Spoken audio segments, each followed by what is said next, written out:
In this video, I'll be checking out a new tiny adapter from CarlinKit. This is the Mini Ultra wireless CarPlay and Android Auto 2-in-1 adapter. It comes in an all new, tiny, small form factor. So if you're looking for a minuscule, tiny little CarPlay and Android Auto adapter for your car, this may be one for you. All right, let's check out what comes in the package. Okay, so the adapter basically comes in one shrink wrapped package, just like a thumb drive, for example. There's no additional cables apart from the one that they gave me, which is a USB-A to USB-C adapter for more modern CarPlay ports. So let's open this up and take a look at the adapter.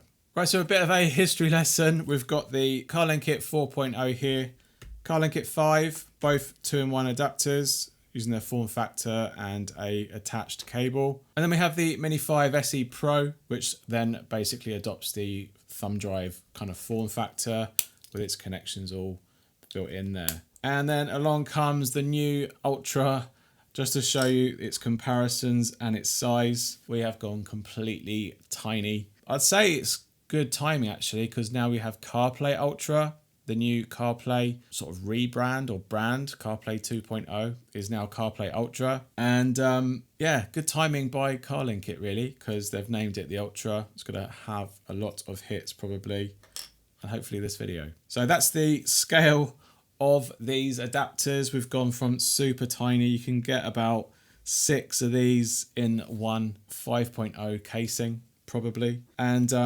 yeah, there's not much else to write home about in terms of what you've got really. You've got a status indicator light on the end there. This looks like it can be pressed. That would be quite a unique, cool thing. You could tap press that and switch devices, but no, they won't do that because no one likes multi-user adapters apparently. There's slight chamfering in there to allow you to pull it out probably, and then you've got a USB-A connector. I'll put the dimensions down below, but do bear in mind if you've got a USB-C car, chances are it's actually got wireless CarPlay anyway, but if it hasn't, you'll have to use this adapter, which still makes it one size of the SE Pro, but it's not a nice and neat option if you had to use the adapter. And it would be nicer if they actually had a version for USB-C as well, and it's all contained and it's all in one adapter and you don't have to use a plug-in converter adapter. So that's basically the adapter in a nutshell really. Absolutely tiny, the smallest I've ever actually reviewed. The closest I would say is the MMB adapters, which just has that section, and the Autocast Mini as well, but it's literally just over a half the size of the Autocast Mini there. So it is a pretty tiny adapter, especially considering its thickness as well, which is even thinner than that as well. So lots to take home there if you are looking for a very discreet adapter in the car, especially if your USB port is quite front and center and you haven't really got much room for it to be sort of dangling about from the front of your dashboard. So this is actually a really nice solution, but we need to test out if it's any good. So let's do that. Jump in the car and see how well this performs.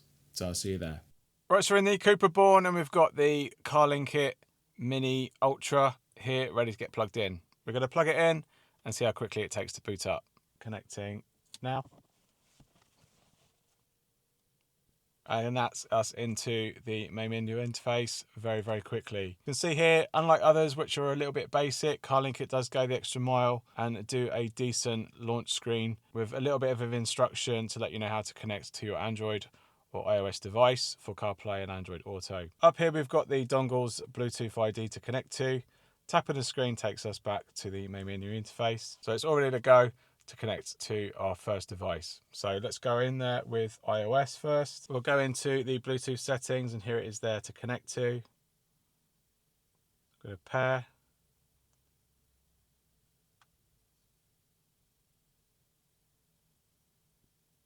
And that's us nice and swiftly into Apple CarPlay. So very happy with that speed. So I'm going to disconnect now and show you the whole entire boot up into CarPlay and reconnect now.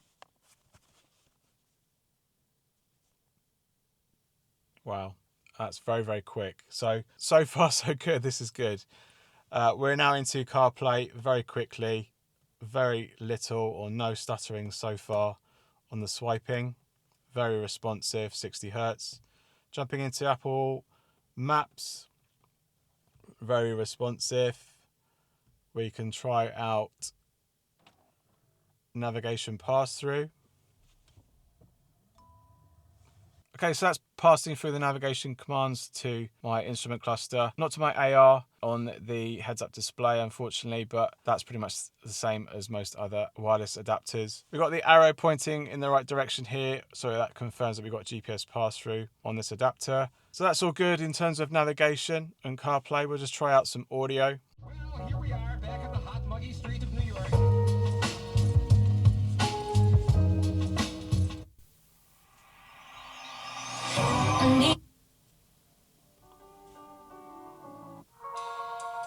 So that's the touch input delay to audio. Wheel controls, forward and backwards, works good.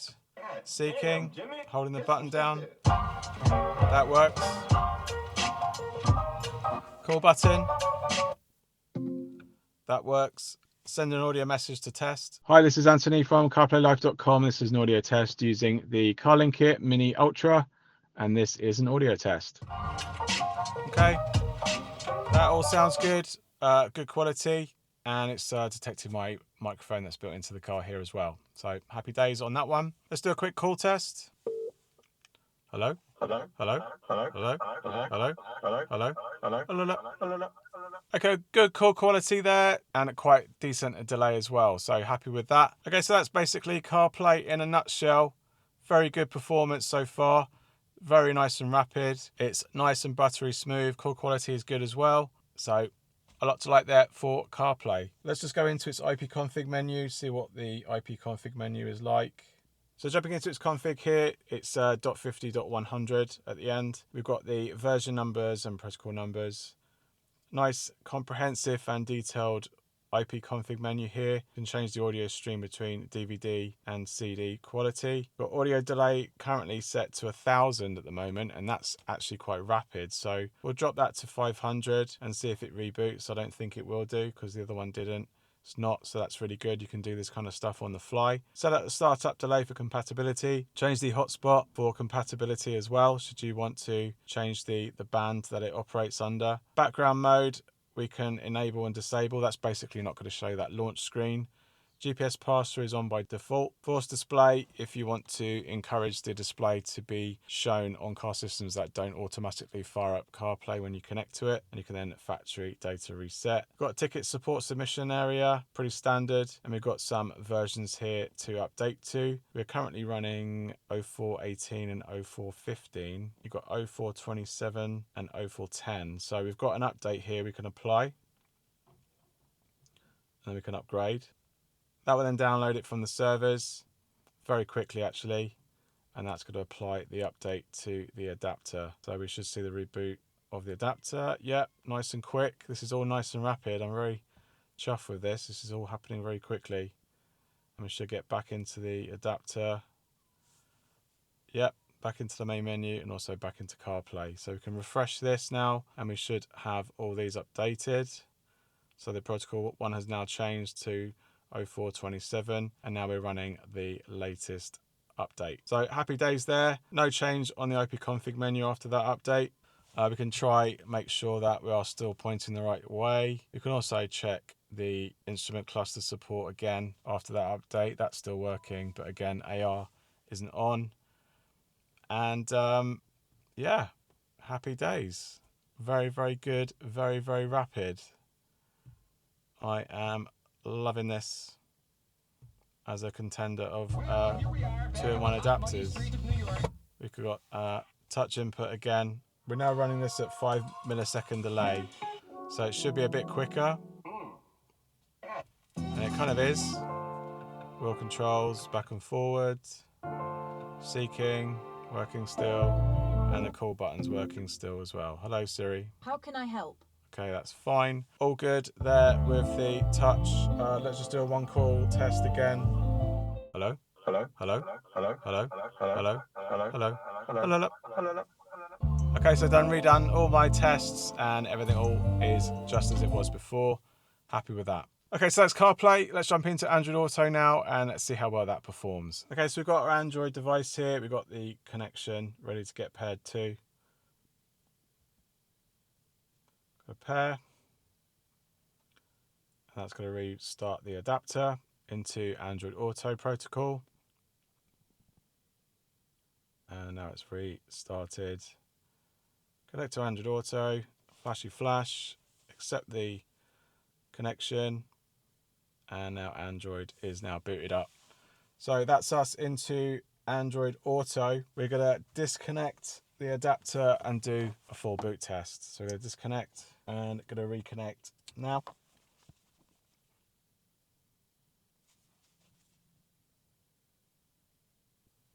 So no launch screen on this adapter for Android Auto specifically, and that's us into Android Auto from boot. So nice and quick. But now that we're connected to the adapter, we can try out Android Auto. So let's just jump into full screen Android Auto. That's all nice and responsive. Head southeast on Stanmer Avenue towards Hempstead Road. Yep, the navigation is on again, and we also have it on the heads up, but not the augmented reality arrow. But we should have it in Waze. So we'll go into Waze and set a direction. Let's take Hempstead Road. Yep. Saltdean Vale, Salt. So we do have it on the instrument cluster there, and we also have it in the augmented display, and the AR is also present there, and that is running Waze, but not Google Maps. So happy days there with Waze specifically. Does everything there for Android Auto, at least on my car system. Jump into some audio.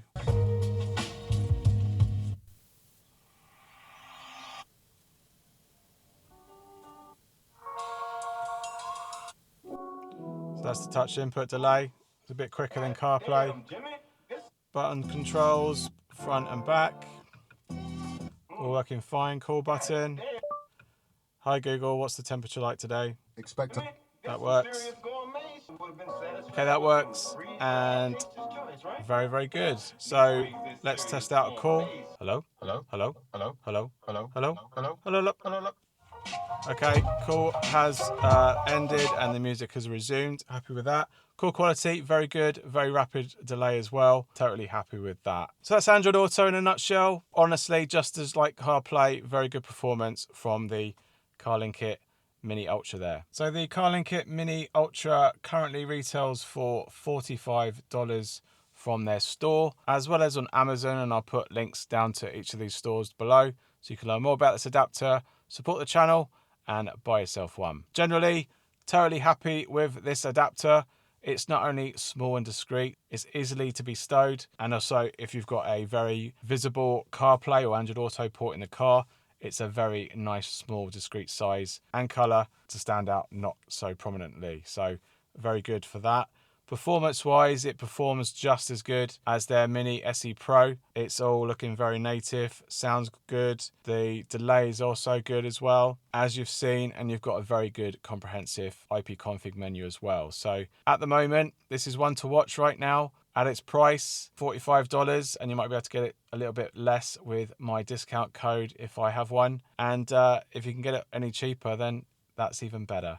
But for $45 from their store or the equivalent on Amazon, then it's definitely an adapter that I would definitely check out for either CarPlay or Android Auto use. As for multi-user support, then obviously that's not available on the adapter. There's no means to switch them. So you will have to do this disconnection methods, or I have a very good idea for a future video that might incorporate this adapter as well. So stay tuned for that. All right. Thanks for watching. I hope you found this video helpful. If it has, give us a big thumbs up down below and let me know in the comments if you have any questions about the CarPlay Ultra Mini from CarlinKit, and I'll do my best to answer them. If you like this content and you'd like to support the channel, you can do so by sending us a super thanks down below on YouTube, or check out my description for the link to buy me a coffee, and you can support me there too as well. Thanks again for watching, and I'll see you in the next one. Cheers. Bye.